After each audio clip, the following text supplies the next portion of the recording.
Hola, ¿qué tal? Muy buenos días, tardes o noches. Espero que estén muy bien y que estén teniendo un excelente día.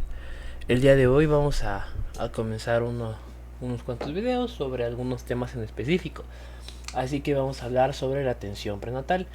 Ya vimos cómo es el crecimiento y desarrollo en distintas etapas del ser humano, tanto como neonatos, como lactantes, como preescolares y como escolares, ¿no? En esa parte del desarrollo humano. Ahora vamos a ver un poquito sobre la atención prenatal. Es decir, qué hacer con las pacientes embarazadas, ya sea de primera consulta o no. En este caso, me basé en el Williams de Obstetricia y la norma oficial mexicana para la atención y cuidado del embarazo, parto y puerperio, que la puede investigar en la norma 007, CCA2 2016. ¿Ok? Entonces, bueno, vamos a comenzar. Y antes me gustaría decir que la atención prenatal es básicamente un estado muy importante en cualquier consulta de cualquier índole de la embarazada. Porque esta atención prenatal incluso se ha recomendado que exista una preconcepcional. 3 meses antes de que exista el deseo del embarazo, esta parte de que debe ser un embarazo deseado, planificado y adecuado a las condiciones, 3 meses antes para empezar con suplementaciones, con distintas medidas higiénico-dietéticas para que el producto final sea un producto sano. La incidencia y prevalencia de enfermedades asociadas al riesgo por no haber atendido como se debía, pues obviamente disminuye con esta atención prenatal, todo lo que es riesgo de bajo peso al nacer, situaciones como preeclampsia, alteraciones genéticas, cualquier otro problema de índole, por ejemplo, hematológica, como la eritroblastosis fetal, o cualquier otra situación que pueda llegar a presentarse, que es importante determinarla, pues aquí se necesita siempre esta cuestión de que debe de existir esta atención. Y básicamente la atención prenatal se va a definir como toda aquella atención médica, que básicamente esto va a ser los servicios que se le otorgan por parte del personal de salud a el paciente que lo requiere antes de que el producto llegue a término, ¿no? Un producto a término que se considera entre 37 a 42 semanas de gestación según la norma oficial mexicana. Entonces, vamos a avanzar con esto.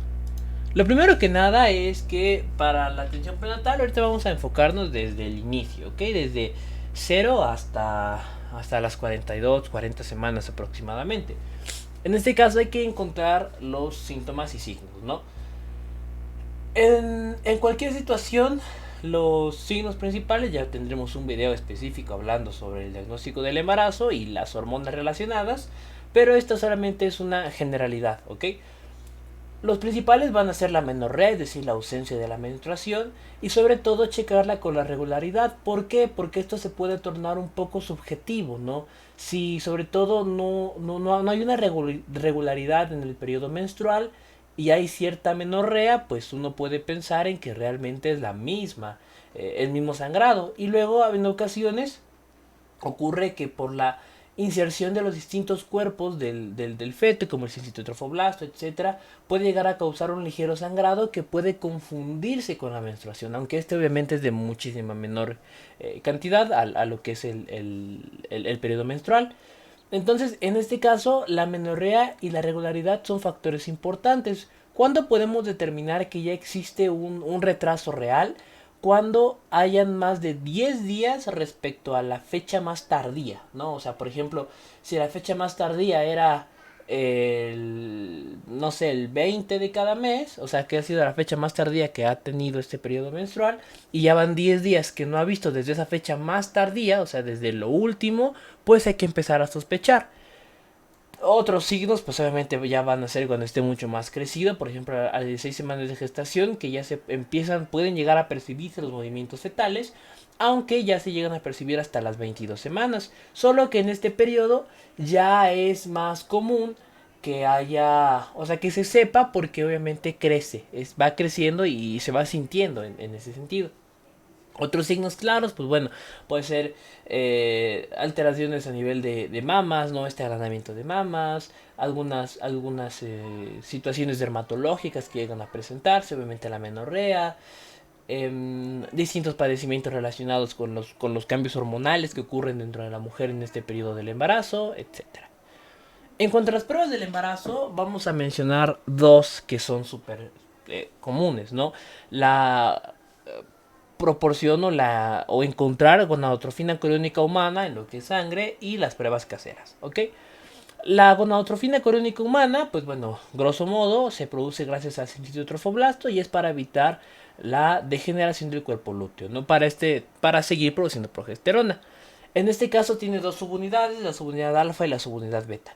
La subunidad beta es la que se utiliza para que, o sea, el antígeno se dirige a la subunidad beta. Por eso incluso se llama prueba beta gonadotrofina coriónica humana. El falso positivo dentro de este tipo de pruebas es bastante raro. Es muy raro encontrar un falso positivo dentro de este tipo de pruebas. Pero puede encontrarse cuando hay algo que se llama los anticuerpos heterófilos. Que básicamente es que la propia mujer produzca anticuerpos que hagan que se genere esta subunidad beta. Pero sobre todo es por otras causas de la gonadotrofina coriónica, ¿no? Alguna alteración endocrina, algún tumor, cualquier alteración a nivel de los ovarios, etcétera. Entonces, es complejo sobre todo porque ya estaríamos hablando de un padecimiento distinto, obviamente, al embarazo. Sin embargo, por ahí entra la importancia de la anamnesis y de todo el historial clínico y de la historia clínica como tal, que la vamos a ver más adelante. Incluso vamos a hacer un video especial basado en la norma 004, ¿no?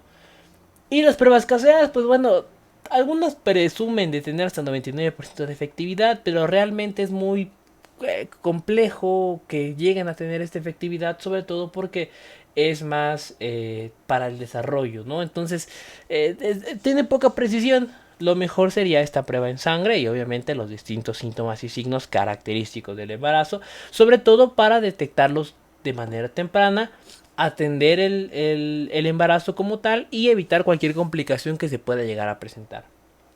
La ecografía también es un gran auxiliar diagnóstico que nos permite determinar la edad gestacional.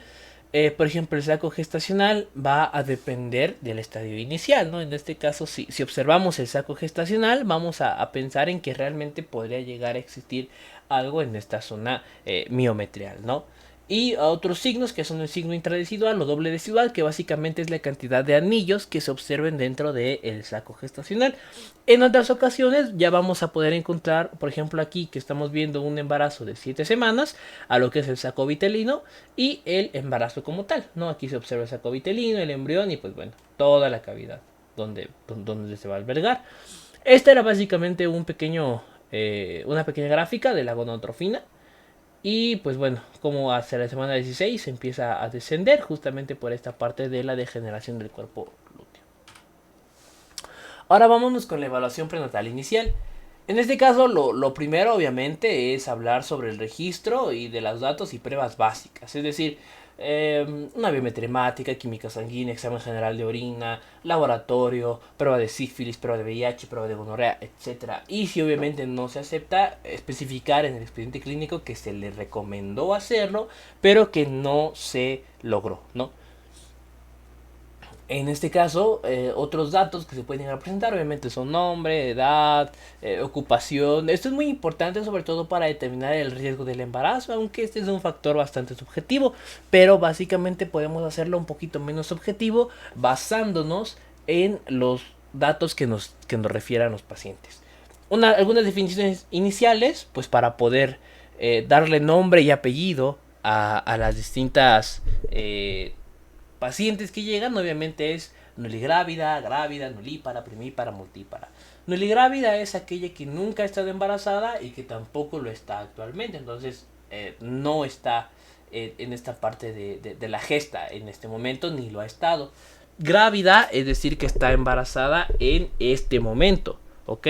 Puede ser primigrávida, es decir que ha estado embarazada que es su primera vez, o multigrávida, que está embarazada en múltiples ocasiones. Ojo, que haya tenido abortos, que haya tenido etcétera, no hace que no sea multigrávida, sino que hay que ponerlo, ¿no? Porque a pesar de que no haya nacido, el producto sí, o sea, sí tuvo un producto, ¿no? Entonces sí estuvo embarazada, desde ahí es importante ponerlo. De hecho, cuando anotamos una historia clínica tenemos que poner partos, abortos, cesáreas, gestas, ¿no? Por ejemplo, gestas 3, abortos 2, parto 0, cesárea 0 y actualmente no que esté embarazada.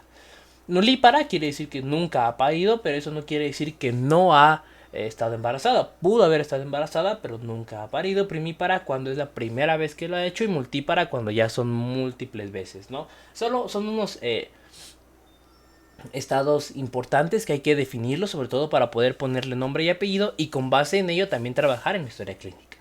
Con la duración normal del embarazo, 280 días o 40 semanas. Aquí una gran disculpa, son 40 semanas, no 4 semanas. Una gran disculpa. Pero puede existir más, según la norma oficial mexicana, pueden llegar a ser hasta 42 semanas, ¿ok? 42 semanas y un embarazo pretérmino va a ser menor a estas 37 semanas.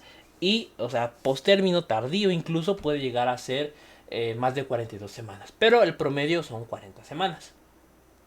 ¿Cómo podemos calcular el día que van a nacer? Básicamente la fecha de parto se puede calcular de la siguiente manera.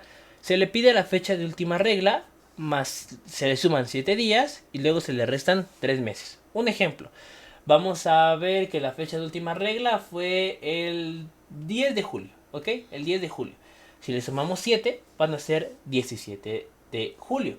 Y ahora, julio es el mes número 7. ¿No? Entonces le vamos a restar 3 meses. 7 menos 3 son 4. Entonces estaríamos viendo que estaría naciendo aproximadamente en abril. Y si ustedes suman, estaría en esa posición, ¿no? Alrededor del 17 de abril.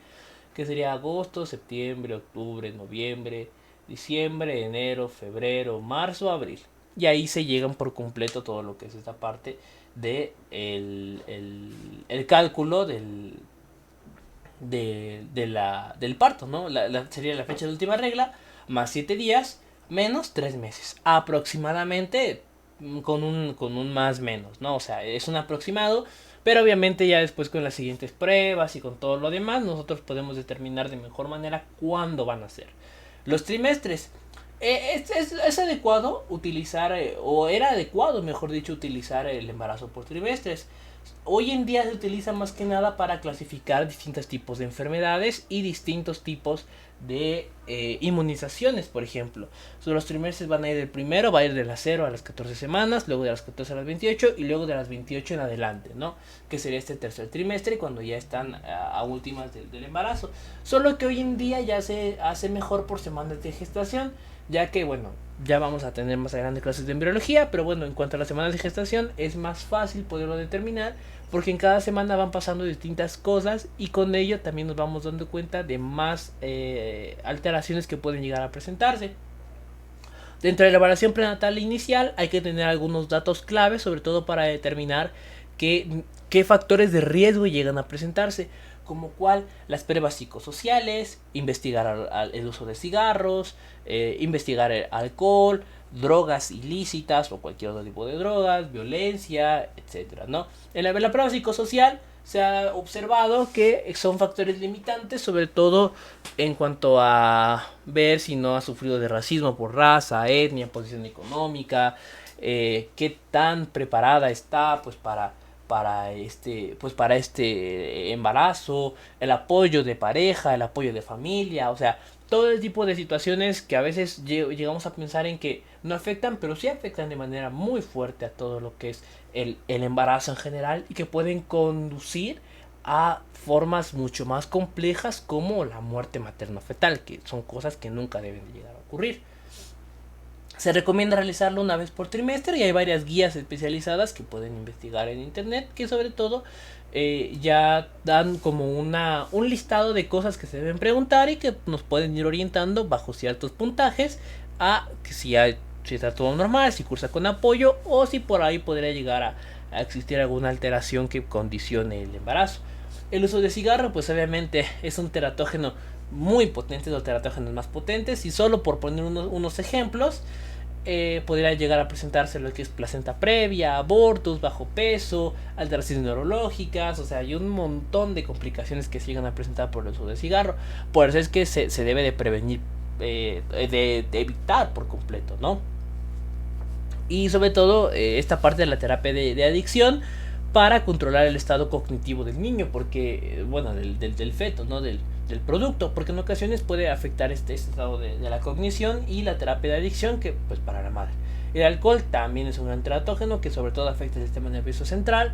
Las drogas obviamente son teratógenos muy graves, como el uso de opioides, el uso de marihuana, el uso de otras drogas, perdón, ahí se pone ese de más, el uso de otras drogas que pueden llegar a presentarse y que obviamente van a generarse como teratógenos muy muy graves. Que recordar, un teratógeno es todo aquel producto que afecte al feto. Obviamente puede haber un problema de bajo peso y que los niños nazcan adictos. Con eso pues hay que buscar otra vez esta terapia de adicción y darse cuenta de qué droga está afectando, cómo lo está afectando y qué podemos hacer para revertir el efecto.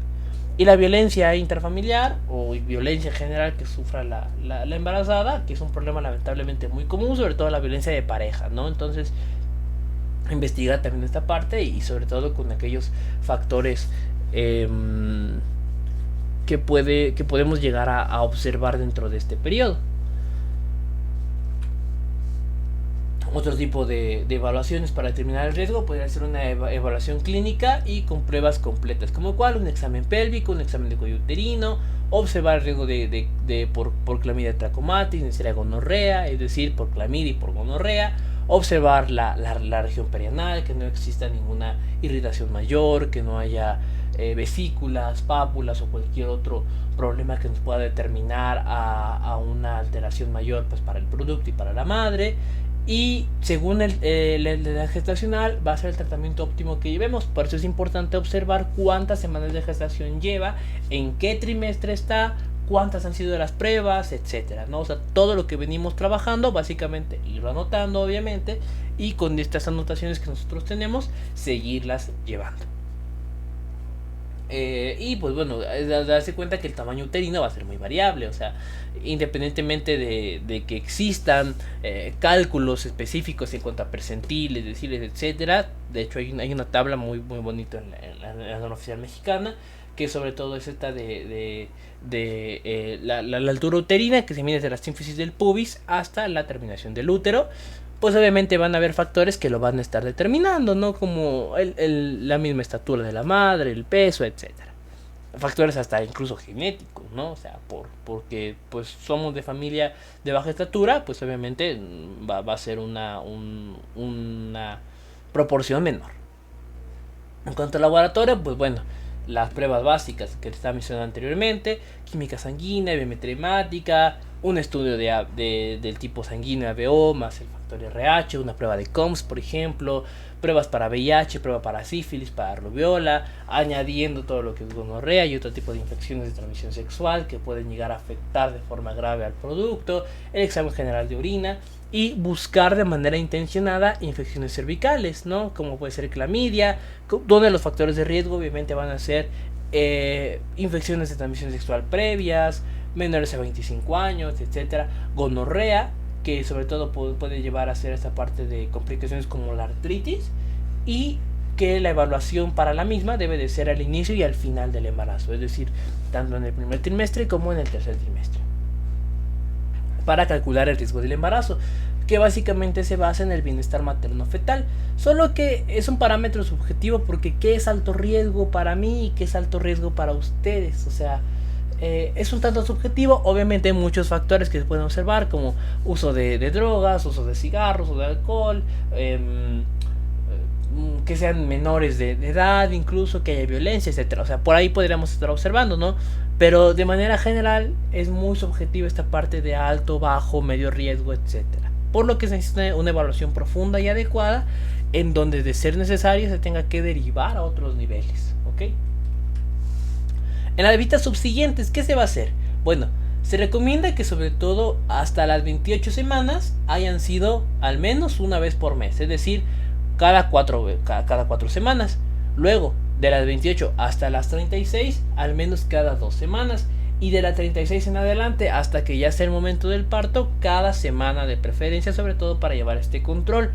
¿Qué se debe de observar en esta vigilancia prenatal? Se debe de ver todo el entorno fetal, es decir, todo lo que es la frecuencia cardíaca, frecuencia respiratoria, tanto del feto de la madre, que no haya ningún signo de placenta previa, que no haya sangrado.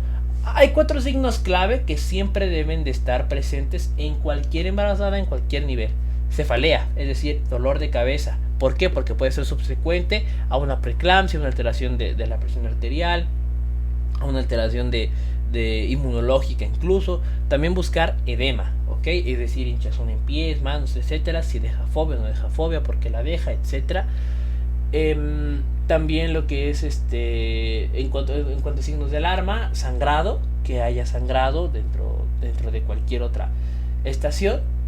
Y dentro de estos signos de alarma también está el tamaño, no si hay movimiento o no hay movimiento del feto. Entonces estos son 4 signos de alarma súper importantes que deben de tener siempre presentes para que estos determinen cuál es el estado general. Si estos signos de alarma no se presentan, pues va todo de manera adecuada.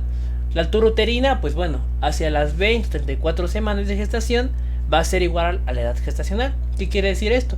Que si por ejemplo mi altura uterina tiene 35 centímetros, aproximadamente voy a estar entre la 34, 33, 35 semanas de gestación, ¿no? O sea, el tamaño del útero, de la altura uterina, que recuerdo, desde la sínfisis del pubis hasta donde termina el útero, va a ser determinado principalmente por el tamaño en centímetros que llega a presentarse. Y esto pues va a depender de la edad gestacional. Una de las mejores medidas para que esta altura sea adecuada y no haya problemas de confusión por tamaño, etcétera, obviamente va a ser vaciar antes la vejiga y cuidar la obesidad, que en muchas ocasiones se llega a presentar. El corazón fetal puede medirse con métodos de Doppler o también con otros métodos antiguos, ¿no? Como lo puede ser con estos estetos, que son como una copita. Y la frecuencia cardíaca fetal normal va a ser entre 110 a 160 latidos por minuto, que sobre todo obviamente ya se empieza a percibir desde afuera, desde la 10ª, 20ª semana de gestación, aunque hay que recordar que embriológicamente el corazón es el primer órgano en funcionar a partir de la 5ª semana de gestación aproximadamente. Van a haber 2 tipos de sonidos, el suflé fúnico y el suflé uterino, que básicamente es importante diferenciarlos, sobre todo para determinar en qué punto está la frecuencia cardíaca y qué estamos escuchando, placenta, corazón, etcétera, en qué momento lo estamos haciendo.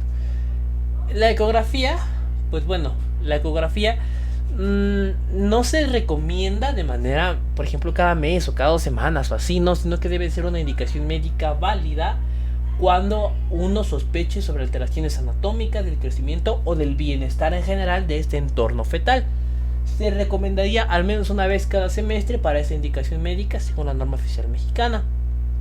Aunque como les digo, no es hacerlo cada mes ni cada ratito, porque tampoco es lo adecuado.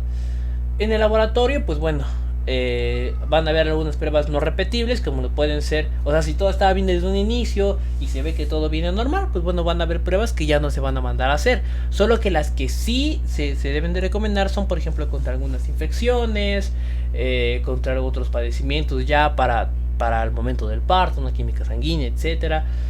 Buscar contra el estreptococo beta hemolítico del grupo B hacia las 35-37 semanas de gestación.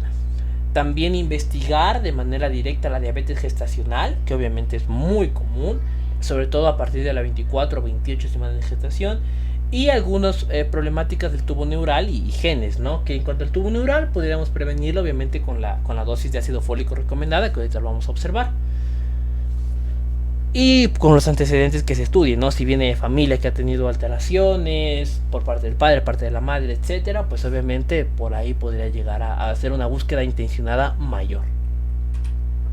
En cuanto a consejería nutricional, ¿qué vamos a observar? Primero que nada, la ganancia de peso, pero cuidar la obesidad, porque la obesidad, que es un problema metabólico, obviamente va a determinar que haya problemas, por ejemplo, de preeclampsia, de alteraciones de diabetes gestacional y todos estos problemas que queremos evitar para que el riesgo del embarazo sea menor. ¿Cuál es lo recomendado? Bueno, según la norma oficial mexicana y según otros libros de obstetricia, mencionan que lo recomendado es a partir de la ganancia de 11.3 kilogramos, siempre y cuando no exista un sobrepeso previo. Es decir, si tenemos un índice de masa corporal adecuado antes de comenzar el embarazo, por eso es importante este cuidado preconcepcional. Ahorita ya estamos en cuidado prenatal, pero es importante hablar del cuidado preconcepcional. Obviamente con el uso de ácido fólico 3 meses antes, etcétera, índice de masa corporal adecuado, pues la ganancia debería ser a partir de 11.3 kilogramos. ¿Hasta cuánto? 15.9 más o menos aproximadamente. Cuidar también, o sea, cuidar tanto la ganancia como la desnutrición severa, ¿no? Porque la desnutrición severa puede llegar a causar problemas a nivel del sistema nervioso central, de bajo peso obviamente, y alteraciones cognitivas del producto. El peso post embarazo, sobre todo, se pierde una gran cantidad justo al momento del parto, pero después puede llegar a acumularse en forma de grasa, por lo que obviamente es un trabajo complicado que se debe de decir a la madre, en este caso, que obviamente va a tener una acumulación post embarazo que pues ya va a depender de medidas higiénico-dietéticas, ¿no? Para poder recomendárselas. En cuanto a la dieta, las cantidades recomendadas. Los suplementos son adecuados hasta cierto punto. Se ha observado cierta toxicidad en ciertos suplementos, por lo que lo mejor obviamente sería el estadio individualizado para que la madre refiera qué suplementos sí va a tomar, cuáles va a tomar y los alimentos que lo contienen, porque siempre va a ser mejor la dieta natural. En cuanto a las calorías, se ha recomendado que el aporte calórico que la madre perciba de manera normal sea un poquito mayor a lo que obviamente recibe sin embarazo. ¿Cuánto es lo que se debe añadir? Entre 340 a 452, es decir, menos de 500 calorías extra al día podría ser adecuado para ese producto. El hecho de decir es que come por dos es inadecuado, porque justamente vamos a caer en esta parte de la obesidad y obviamente problemas como la diabetes gestacional y los riesgos para preeclampsia, ¿no? Una dieta mayor a 1000 calorías por día se ha asociado sobre todo con problemas a nivel del metabolismo, con, como les decía, la diabetes, ¿no? Y las proteínas que se recomienda, proteínas de origen natural, en donde la dosis recomendada va a ser aproximadamente 1 gramo por kilogramo por día. Son un poquito más pesadas, pero obviamente añadir a lo que de por sí come la madre, 1 gramo más. Es decir, si son 5, pues bueno, 6 gramos por kilogramo por día. A los minerales que se recomienda, el hierro, alrededor de 27 miligramos por día. Yodo, 200 microgramos por día, sobre todo para evitar defectos del tubo neural. Calcio, que sobre todo está entre los alimentos, pero que se busca un promedio de absorción entre 30 miligramos por día aproximadamente. Zinc en 12 miligramos y otros que pueden llegar a presentarse como el magnesio, los ciboelementos donde entra el cobre, manganeso, etcétera, y el potasio, ¿no? Que es importante que siempre se tengan medidos, pero más que medidos, observar alimentos que los contengan de forma constante, sobre todo para que no haya preocupación. En cuanto al hierro, sobre todo, y el ácido fólico, que vamos a ver más adelante, es muy importante los alimentos que lo contengan, ¿no? Cereales, algunos alimentos que ya los traen por defecto, ¿no? Ahora, en cuanto a vitaminas y a la vigilancia pragmática. En cuanto a las vitaminas, principalmente el ácido fólico se recomienda de 0.4 a 0.8 miligramos o 400-800 microgramos por día. 400 es la dosis recomendada, ¿no? Pero en ocasiones pueden recomendarse entre 400 a 800 según la individualización del paciente, como les puse aquí, B9 o ácido fólico, ¿no? Sobre todo para prevenir defectos del tubo neural, ya que se ha asociado que una mejor absorción de ácido fólico va a ser igual a mayor desarrollo del sistema nervioso y de todo lo que es el tubo neural. En cuanto a la vitamina A, en exceso puede llegar a causar bastantes alteraciones, que estas alteraciones pueden llegar a provocar toxicidad y actuar como teratógeno. Sin embargo, cuando se utilizan los precursores como los betacarotenos, que son muy comunes de encontrar en las zanahorias, por ejemplo, y en todo lo que es naranjita, pues va a existir una buena nutrición, y esta nutrición adecuada va a permitir que haya un desarrollo fetal correcto. La vitamina B12 también se ha asociado con un mejor desarrollo del tubo neural. La vitamina B6 con alrededor de 2 miligramos al día Además de ayudar al desarrollo fetal, cuando se asocia con doxilamina, ayuda a la prevención de náuseas del embarazo como tal. La vitamina C se recomienda sobre todo a 80-85 miligramos por día. Y la vitamina D es esta relación ósea, ¿no? Pero sobre todo el metabolismo de la vitamina D es por la absorción solar, es decir, la absorción de la luz. Y lo recomendado sería alrededor de 15 microgramos por día. En la vigilancia pragmática, ¿qué observamos básicamente de manera común? Primero que nada, que los alimentos que está deseando sean saludables. Es decir, que no se le dé por comer tanta azúcar ni tantas cosas complicadas, pero que obviamente estos alimentos sean adecuados. Que la comida esté disponible, obviamente, porque necesita este factor de aumentar la ingesta, pero recordemos que cuidando menor a 500 calorías por día. Cuidar el aumento de peso, como les digo, si no existe ningún riesgo anterior en cuanto, o sea, si está bien en cuanto a su índice de masa corporal de manera preconcepcional, la ganancia de peso debe de ser entre 11.3 a 15.9 kilogramos, ¿no? En general en el embarazo, que se va a perder gran parte durante el parto y durante otros procedimientos. La ingesta de hierro, entre los 27 miligramos por día, es una dosis muy adecuada, sobre todo para prevenir cualquier defecto y el desarrollo adecuado. Y el hematocrito, que obviamente se debe de solicitar entre 28 y 32 semanas de gestación para determinar que no existe riesgo de anemia, por ejemplo, o cualquier otro defecto hematológico. Ya para ir finalizando, vamos a hablar sobre algunas preocupaciones comunes que puede llegar a existir dentro de la embarazada y la pareja como tal. Vamos a hablar sobre el empleo, las 12 semanas o 90 días, 3 meses.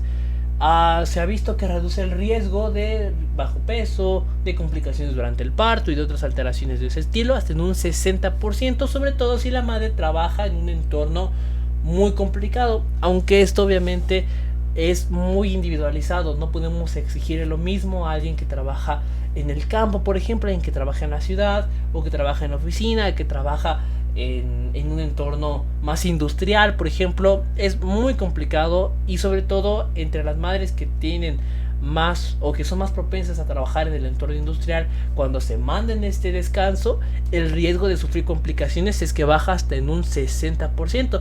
En general, cualquier riesgo es entre el 20 y el 60%, pero en este tipo de personas, que son las que tienen trabajos más pesados, el riesgo puede reducirse hasta en un 60%. El ejercicio que se recomienda hacer 150 minutos por semana o sea, no se prohíbe, sino que sí se recomienda hacer ejercicio, pero cuidar los tipos de ejercicios que se hacen. Los ejercicios de fuerza, de tanta resistencia, de tantas otras situaciones que pueden tornarse un poquito más complejas, reducir la intensidad y aumentar, por ejemplo, pilates o cualquier otro que ayude a este movimiento de la madre, ¿no? Los mariscos, pues bueno, realmente no hay una restricción específica, aunque algunos pueden desarrollarse como teratógenos, pero realmente es un aspecto más complejo. Y se recomienda que sea menor a 226 o 340 gramos por semana que se consuman de mariscos, porque también es adecuado el aporte de omega 3. El transporte, cuidar los seguros en cuanto a aviones, autos, etcétera, porque no hay ningún riesgo en específico hasta las 36 semanas de gestación aproximadamente en los aviones, por la presurización, ¿ok? El coito no es peligroso, no se ha observado ninguna restricción, y de hecho en varios estudios realizados hasta las 37 semanas de gestación, las mujeres referían haber tenido coito al menos una vez durante todo el embarazo. El cuidado dental obviamente es muy importante. Se debe realizar esta revisión prenatal de manera constante para que ninguna infección de la cavidad dental pues entre a lo que es el organismo, ¿no? El cuerpo como tal. Inmunización, sobre todo las que sean necesarias y adecuadas. Un ejemplo podría ser la tosferina, ya que la primera vacuna obviamente es cuando el niño ya nació. Bueno, cuando el producto ya nació. Entonces, pero esta protección antes de no la tiene.